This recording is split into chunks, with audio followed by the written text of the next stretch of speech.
This is the Paracave Podcast, proudly brought to you by major sponsor Jack's Pale Ale, exclusively available at Parramatta Leagues Club, Shannon Cooney from Glenmore Park Realty, Bo Cook from Loan Market, BTZD, the official apparel partner of the Paracave Podcast, and the Parramatta Times, the official media partner of the Paracave Podcast.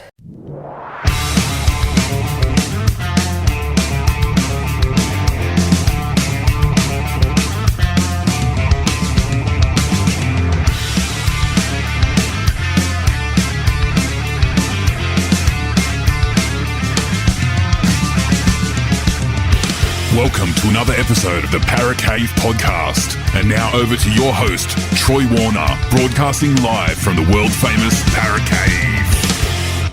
And yes, hello and welcome back to another episode of the Paracave Podcast. Troy Warner here, and this is the Round 21 preview episode with the Duckman from Pulse FM, 89.9 FM, the Friday night chat that I have with him every week at around about 7:05. So if you want to tune into the chats live, then tune into the radio. But this is the follow-up podcast, so you'll be able to catch it on Saturdays as well. So back to the 8 games this week with the Dolphins having the bye, and there are some cracking games on, and there are some, you could call it also ran games as well, with the game we talked about that was on Thursday night, which was already played, won by the Dragons over the Tigers. A lot of people were calling that Spoon Bowl. And there's some cracking games on this weekend, so including the Warriors and Raiders, which was playing when we were chatting, and the Rabbitohs and Broncos from Sunshine Coast Stadium, which you will know the result by when you hear this podcast. Look, the other couple of games there that are probably decent looking is the Cowboys and Eels on Saturday night, and the Titans and Roosters. That might be a great game. Despite where both teams are on the ladder, that could be a close encounter. So a few other games that could go either way, but are pretty one-sided, we both think. So have a listen to this podcast, have a listen to our thoughts about the games coming up, and hope you enjoy the podcast and enjoy your footy this weekend. Thank you very much for listening. All right, there you go. That was Wild Wild West from Escape Club here. You're back here on the Weekend Sports Wrap with the Duckman, and got special guest on, Troy Warner from the Paracave Podcast. Troy, how you going? I'm going fantastic, Duckman, and looking forward to another great round of NRL football coming down to the business end of the season. And before we go on, I just want to say congratulations to Richard as well for his nomination for the Hall of Fame. That's fantastic.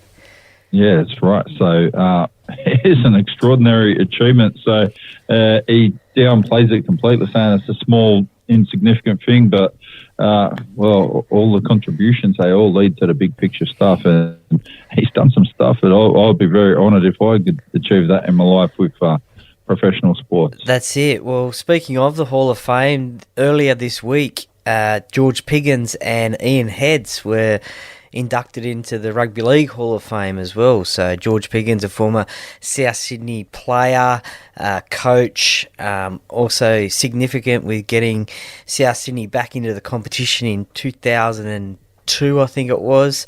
Yep. He was pretty significant with that. So a great, huge honour for him. Braith and Astor's uncle. So Braith was there celebrating as well. And also Ian Heads as well, a rugby league journalist. So he's been in the game for, I think retired now, but he'd been covering rugby league for a very lengthy time, and one of the best in rugby league journalism. Yeah, absolutely. So for people who don't know what Ian Heads did, Ian Heads started Rugby League Week, I'm pretty sure, back in the 1970s. So he is right up there when they go to the historical stuff and look for like players best of all time and that. Ian Heads was one of about 3 or 4 guys they refer to. They go to him, they go to David Middleton, who also goes back to Ian Heads. They used to go to Frank Hyde and people like that. Frank Hyde's unfortunately no longer with us because you can't live to like 150, so he died a few years ago. But that's the prestige he's fought him, right? It's very high. And to talk about George Piggins as well, so he was coach of the Rabbitohs as well as playing, being the president, CEO, or whatever he was, done a lot of stuff. And he's also one of their best all-time players ever. So above him, off the top of my head, you'd have to probably say Bobby McCarthy was probably above him, and you'd probably say Clive Churchill was above him. And I don't know if there's too many other people you'd say at South Sydney. Johnny Sattler. John Sattler. Yeah, John Sattler. But there wouldn't be many. You're not going to name a whole team of guys above what George Piggins did. So he did a lot at South as well on the field. So his contribution is very wide. And when he was coaching South, actually really helped make them a resolute team in the late 80s when they had guys like Mario Fennick and all this sort of stuff coming through at the time. Les Davidson, Sean Garlick of Garlo's Pies, and all these blokes. They had like extraordinary people, and he helped make them like that. And then the year after, they came second last. But that's what happens. So unfortunately, they can't win everything all the time. But their achievements in rugby league are massive, so that should never get downplayed ever. For the contribution over the whole game, to everyone benefited by South's coming back in the competition, not just South Sydney fans. So it was about giving people the right that have opportunity to play in the competition. Let's have a look at the games last night. So do you listen to Big Sports Breakfast at all, Troy? I do sometimes. I didn't catch it this morning, though. Yeah. So Gerard Middleton came out yesterday and he goes, the Dragons are morals to beat the West Tigers in this game. And I was thinking, how can you say when last are playing second last, one side's a moral over the other side? Like, they're not playing that good that one of them is miles above the other one. And the Dragons were behind from what I remember at halftime. I think it was 14-12, 8 or something like that. 14-12 to the Tigers, yeah. Yeah, and then the Dragons came back to get the win. So I wouldn't say it's the world's best performance. He's standing his ground today, pretty chuffed with himself that they got the win. But I thought for all money at halftime, but Tigers were going to kick on with this one.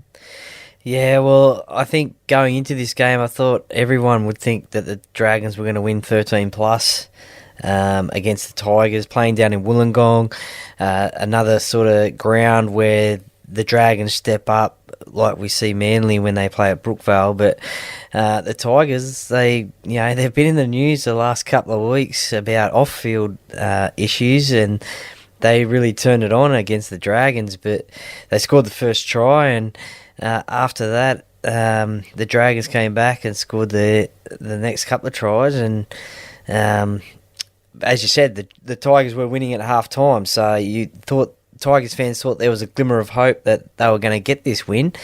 Unfortunately, though, the Dragons, the Tigers' conversions from Brandon Wakeham weren't that good. Only 1 out of 3, and he had 19 in a row kicks in the competition, so pretty fantastic effort that, 19 in a row goal kicks. Unfortunately, though, his first kick of the night he missed, so that kicking run came to an end. So but you can't blame Brandon Wakeham for missing the goals. That's why the Tigers lost the game. But look, it was two sides playing what everyone was calling spoon bowl, and now unfortunately the Tigers see themselves, I think, 4 points away from the second last team. So maybe just another wooden spoon 2 years in a row going their way. I'll make a bold prediction here. I reckon they're going to beat the Rabbitohs next Friday. Okay, so that's fun for you. Yeah, mate, I think Latrell Mitchell's out for a little while here. Yeah, so I wouldn't put your house on it. I think South's going to have problems. I wouldn't put your house on it. I'll put my house on it. But so, maybe they're arch enemies, the Tigers and the Rabbitohs. So funnily enough, I heard a weird rumour through the week.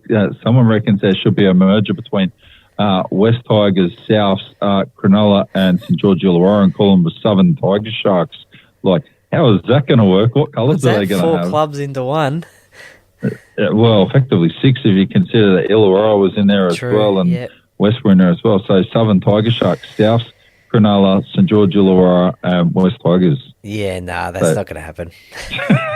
Southern Tiger Sharks. I like the name, so I don't know where you're going to base them at, but so it's only problems with Balmain and West. So how's it going to get any better if you've got more people involved in it? It's not going to get any better. Yeah, well, surely not. That's it. All right, so tonight, so this game, why am I not seeing a score update at the moment? Got Warriors up against the Raiders here, and there's no score update, so I'm not sure what's going on in this one. With 29 minutes to go in the second half, it's the Warriors 18-6 in front, and at the moment the Warriors are pressing the Canberra Raiders line. But look, this game had a sort of semi-final feel in the first half. It was very close, and there was one point in the game there just before half-time. Jamal Fogarty put in a chip sort of kick for Sebastian Chris on the inside, and Chris actually got the ball back, and it looked like he was going to score, but Dallin Watene-Zelezniak just come across and just knocked the ball out of Chris's hands. It was unbelievable. Chris was odds on all money to score a try, but Watene-Zelezniak knocked the ball out, and then a minute or two later, Chance Nickel-Klokstad has scored for the Warriors, so they've practically gone 100 metres and scored a try and went into the lead in half-time. But, yeah, amazing. And one thing I will say is that the Warriors fans, they are very creative with their signs in the ground. There was, when Chance scored his try, there was a couple of signs in the crowd. One had Ricky, no chance of Ricky, no chance of him coming back or something like that, and the other one was like the Raiders have no chance. So some very creative signs around the ground in New Zealand. So for people that don't know, Chance Nickel-Klokstad was at Canberra, played in the grand final against the Roosters, looked good. And then they say, I don't need you anymore, see you later. And he was like, okay, no worries. Well, they've got to go to the Warriors. And, wow, the ball's bounced perfectly for him. He looks fantastic this year. He's been very good. So, and he's one of the main reasons why the Warriors are doing so well. Along with Dallin Watene-Zelezniak, he can sniff out a try at the moment too, I can tell you. Yeah, absolutely. Absolutely he can. He's had a great season. He's like turning back the clock, and I can tell you in the second half he did add to that try-scoring tally as well. So he's got one tonight, and as you said, he's playing some great footy, and he's scoring some amazing tries in the corner, just jumping up over the goal line post there, the corner post, and the way these wingers these days can score tries, it's amazing. But he's turning back the clock and back to his Penrith days, and playing some really good footy, Dallin Watene-Zelezniak. Yeah, that's right. So, yeah, he has been playing very good. So we'll roll on here. So, South, as I said, Latrell Mitchell's out. So how long is he out for? I don't know, but I think they're going to have problems, and it's going to start this weekend with the Broncos, which is on 8 o'clock tonight. I think the Broncos will probably rout South Sea. It's not going to be good. Not sure how big it'll be. I think it's close enough to be within probably 10 points, but I don't think the Rabbitohs will get the win. Yeah, I'm tipping the Broncos in this one. A, because it's in Queensland, and B, even before Latrell was out, I was tipping the Broncos, but that's a massive loss for the Rabbitohs, having Latrell out. He's been out since, I think, round 12 this year, so he's had about a 10-week layoff at the moment with injury, so he would have been chomping at the bit to get back, but obviously he's not playing tonight, and he'll be sitting out another week by the looks of it at least. And the Broncos, they obviously playing some great footy, and this game's played at the Sunshine Coast, up on the Sunshine Coast at Sunshine Coast Stadium. So as part of the Rabbitohs sort of tour that they're having at the moment, they've got about 4 other games at other venues, including Cairns, Perth, I think Tamworth as well. And this is all due to the Women's World Cup the soccer that's on at the moment. So Allianz Stadium is not available, and Accor Stadium wasn't available as well, because there's about a 5-week block out with the World Cup on. And the interesting fact is the Broncos were actually training up at Sunshine Coast Stadium during the week. So a little bit interesting there, but yeah, the Broncos should get this win. Yeah, I think they'll get the win there without any dramas. Titans up against the Roosters tomorrow. So I've seen a lot of good things with the Titans. The Roosters got a lot of good players. I just can't see them getting the job done. So they're inconsistent at the best at the moment. And I think the Titans have got a bit more to play for here, because they've still got a chance of making the top 8. So they should be able to get the job done there against the Roosters. You would think so. James Tedesco is back for the Roosters after his weekend up in Byron Bay, getting a rest from Trent Robinson after his strenuous State of Origin series, and obviously the World Cup at the end of last year.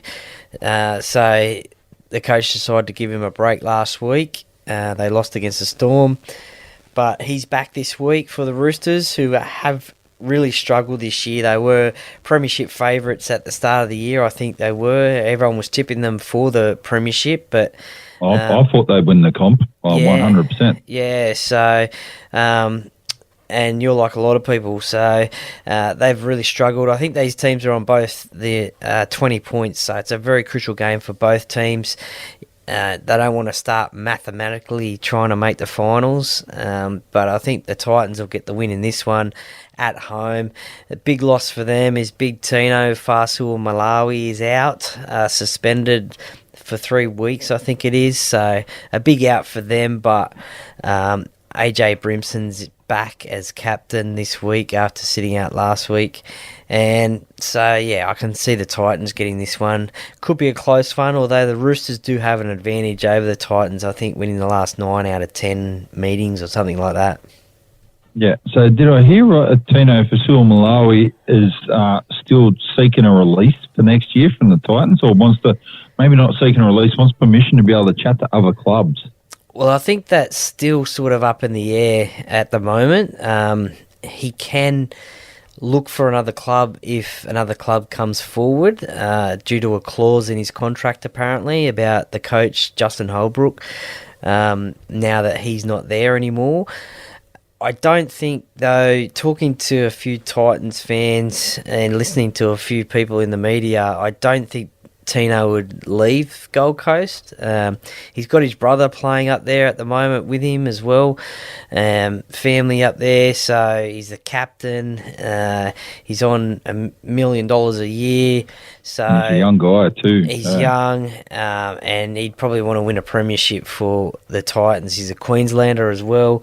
So unless another massive big offer comes through somehow from someone, I don't think I can see him leaving, or David Fafita leaving the club as well, because he's in the same boat. He's got that clause in his contract as well.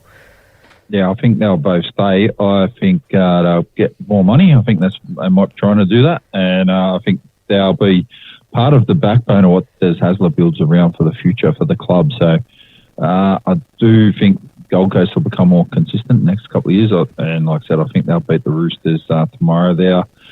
Knights up against the Storms. This is going to be a bit of a difficult game too, because the Knights have been very good, but they're playing a side now that looks like they're getting methodical again, going through the motions and grinding teams down in the Storm, because if you have to win ugly, the Storm are pretty good at doing that, and they can really make you pay and have to play a completely different style to beat them. I think that's going to happen tomorrow night. I don't see the Knights getting a stack of points in this one. Yeah, you're right. The Newcastle Knights have been playing some good footy of recent. They've had some good wins, and I think that's probably down to the reason that Kalen Ponga is back at fullback now.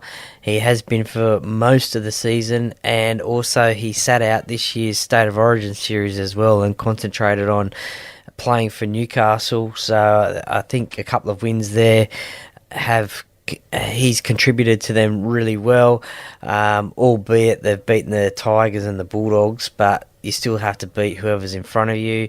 This game's up at Newcastle, where they seem to step it up again due to their parochial crowd they have up there. But they're going to find it tough this weekend against Melbourne, who, as you said, are slowly warming themselves into the September season, the final season. They're probably fielding their strongest side that they have all year, and they will probably go up there. I'm not going to say it'll be a 13-plus game, but it could be a close game, I think. It's going to be a good game at 5:30. I don't think Newcastle can get the win, though. I think Melbourne will get the win. Yeah, I think Melbourne will get the win in that one too. I don't think there'll be a lot. I think there'll be a lot of points in it, but I don't think it'll be like a massive win. Maybe like 6 to 10 points in the whole spread. In the next game, but you're not going to be too happy about this. Cowboys up against the Eels. Regan Campbell-Gillard decided to need the rest, so he belted someone. Mike Acevo thought that sounds like a good idea, and have 4 weeks off. Maybe we can go up to Byron Bay as well. And he joined him. And who else? Dylan Brown is out, or is he coming back now? No, he's not due back for another couple of weeks. As you said, Mike Acevo, he got charged with a high tackle, and he'll be out for 4 weeks. A lot of Parramatta fans especially have said maybe that could be a good thing to give another bloke another shot, as Sevo hasn't been the player that we have seen him be before.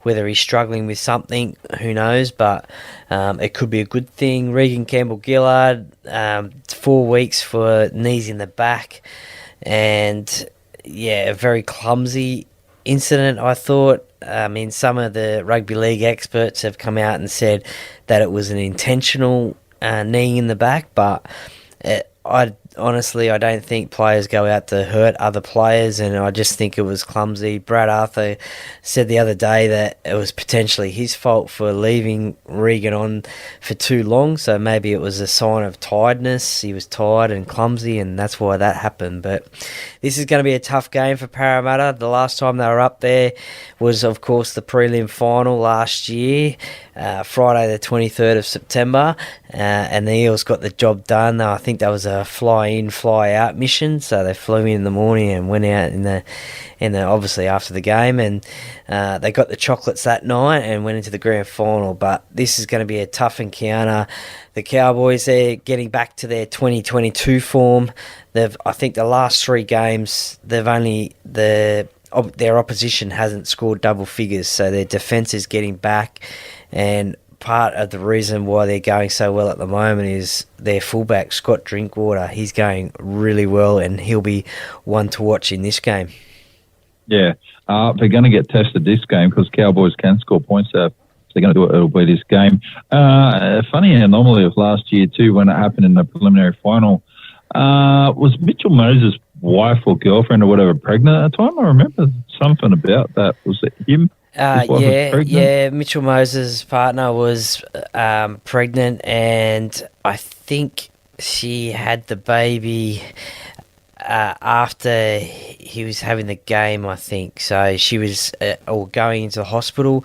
Expecting. Yeah, expecting.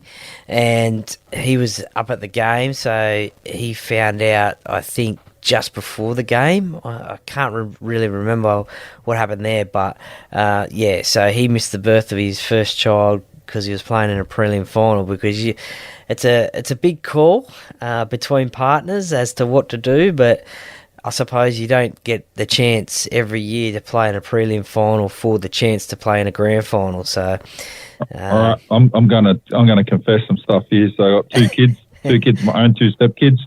Both my kids, all right, so my daughter, when she was born, Rebecca, I love you, Rebecca, but this is what your dad did, right? I dropped your mother at the hospital because she was going to labour. They said, she's going to be a while. And I said, what's going to happen? They just get induced. All right, sweet. I got a game of soccer to play at 11. So I went and played a game of soccer. I said, when do you reckon you're going to get induced? About 3. And I said, all right, that's plenty of games. So I went and played half a game of soccer. Cracked it. And then they said, you're going to induce your wife earlier. So I left. So I had to leave at half time and let my team down a little bit, and then come back and still witness the birth of my daughter. And the next year, when my son was born, Yeah, I played soccer on a Sunday as well. My wife's going, I'm getting labour contractions. Goes, you reckon you can hang on until a bit later? And then they went away a bit, and then she had him early the next morning. But I did manage to have a day off work to make it all better. Okay. Oh, well, that's all right. But probably... That should get a nomination for Father of the Year, surely. Absolutely. Probably a little bit easier for yourself, though, because that was in the same state. Mitchell's one was in a different state. So, yeah, a bit hard to rush back from Queensland. Yeah, that's right. Sometimes you got to play them games that are in Bligh Park. Those games in Bligh Park are important too. So that's right. Every game you play is important. Yeah, that's right. All right, on to the next game. So don't shoot me down or hunt me down on Facebook. You can find me easy enough if you want to. So I'm probably not going to get Father of the Year out of that, or not expecting it anytime in a hurry. Panthers up against the Bulldogs. So I think the Panthers are going to win this one fairly easy, but I wouldn't be surprised if the Bulldogs make it difficult, like what happened when they took on the Roosters a few weeks ago, and the Roosters won, but they just kept going and coming back, and the Roosters had to keep digging in. That's the sort of game I think Penrith are going to have to do against the Bulldogs. I think they're going to aim up for this one, and people just go, why can't they do that every week? So I think it's one of those games where Penrith will win. I don't think Penrith need to put Cleary back if he's not already in the squad. I wouldn't do it. Like, what they've got's working pretty well. You don't need to burn guys that are not 100% right at the moment. Get them right, sitting on top of the comp. And just easy days at the moment. There's no point killing people over it. Yeah, well, the Panthers, they're $1.02 favourites into this game, so I can't remember ever seeing a shorter priced favourite in a game of rugby league. The Bulldogs are $17, but gamble responsibly. All the Origin players are back for Penrith. Brian Toto, Isaiah Yeo, Liam Martin, Stephen Crichton, and Nathan Cleary is back this week after his hamstring injury that he suffered against the Dragons about 6 or 7 weeks ago now. So he's back as captain and halfback, but I don't think the Bulldogs are going to get close to these Panthers. The Panthers, they're just a well-oiled machine, and they know how to win games with their Origin players or without them. And look, the Bulldogs, they've been struggling a little bit this year. This is going to be a massive test. Their halfback, Toby Sexton, is out due to HIA protocols. So they'll miss his direction around the game, in the game. Kyle Flanagan comes back into halfback. He's been playing New South Wales Cup at hooker, but he gets his chance now at halfback to show what he has. Tough assignment though, and I can't really see the Bulldogs getting close to the Panthers, so I'm going to tip the Panthers in this one. Yeah, so I think the score in this one, Penrith will score a lot of tries. I think it's going to end up being something like 36-18, 36-20. So I think if Penrith get out in front a fair bit, I don't know, I just think the Bulldogs aren't going to complete the roll over here. They'll have a bit of a go, but Penrith are going to put a lot of points on them. We'll just see how close the Bulldogs can get. If Panthers get a stack out, wouldn't be surprised if Bulldogs get a couple of tries at the back end of the game and make it maybe look a bit closer than what it actually is. Last game got the Sharkies up against the Seagulls. So the Sharks looked good last week. I think Nico Hines is going to be able to really turn it on. If they turn it on, they need to do it. And I think Manly on the verge of falling over too. So they may make the top 8. They may miss the top 8, but they're going to need to win games to get there. I just think they're too inconsistent at the moment. Well, the Sharks are favourites in this game, although I'm going to tip Manly in this game, and I have tipped Manly in this game. They don't have the best of records down at Shark Park, but I just think that the Sharks are struggling at the moment. They've made a few changes to their side. One due to injury. T. Wilton is out for the rest of the season, so they had to change that. Wade Graham and Matt Moylan as well are not in the side, and Sifa Talakai has been moved from centre to the bench, the interchange bench. So Coach Craig Fitzgibbon has made a few changes to this side just to get back in that winning way, and he's hoping that it will start this weekend against Manly. and they have to. They're on the slide from the NRL ladder. I think they were at second at one stage. That was probably because they had all their buys points put in there, but they haven't beaten a top 8 side this year. Thankfully, Manly's not in the top 8, so that's one thing they've got going for them. So they should beat the Sea Eagles, but I just think that Manly might just get this one. Only just, though. I think it'll be very close, and I think Manly will get this one just. I'll be genuinely surprised if they do. So I don't think that they can't beat Cronulla. I just don't think they will, because like Cronulla's still on 1 week and off 1 week too.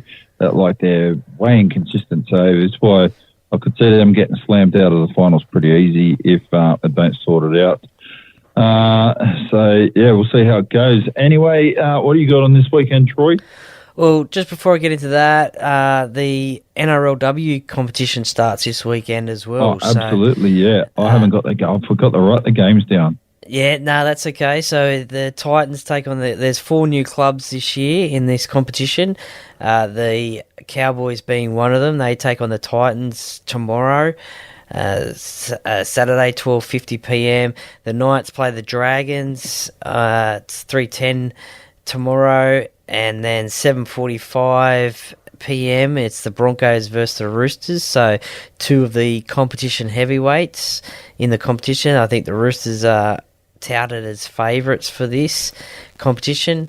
On Sunday, 12 p.m. at CommBank Stadium sees the Eels take on the West Tigers, another new side into the competition, the Tigers, and 2 new teams round out the round with the Sharks taking on the Raiders. So the Sharks take on the Raiders at PointsBet Stadium at 10 to 2 in the afternoon before the NRL kicks off. So if you can get down to Shark Park, you'll get to see a great women's game and a men's game as well. So that's on this weekend, and it should be really exciting seeing 4 new teams coming to the competition. Yeah, absolutely. So we'll make sure we cover this every single week. So we'll do a wrap of the Women's National Rugby League as well moving forward. So starting from Sunday and get this out. They give a bit of coverage. So Parramatta side picked up pretty handy player. Mahalia Murphy has signed with them, and she is local from around this area. So people will be pretty happy to see her. Now she's left the Wallaroos in the Australian Women's Rugby Program and now dedicated to playing for the Eels in rugby league. So interesting to see how fast she can take a career in the rugby league world. Yeah, definitely. She lines up in centre for this game against the Tigers, so it'll be interesting to see how she goes, and we'll definitely keep an eye on her. Yeah, absolutely. Anyway, I'll let you go, Troy. Have a fabulous weekend, and we'll catch you on Sunday night. Likewise, Duckman. Have a great weekend. Enjoy your footy, and chat Sunday night. Yeah, absolutely will do.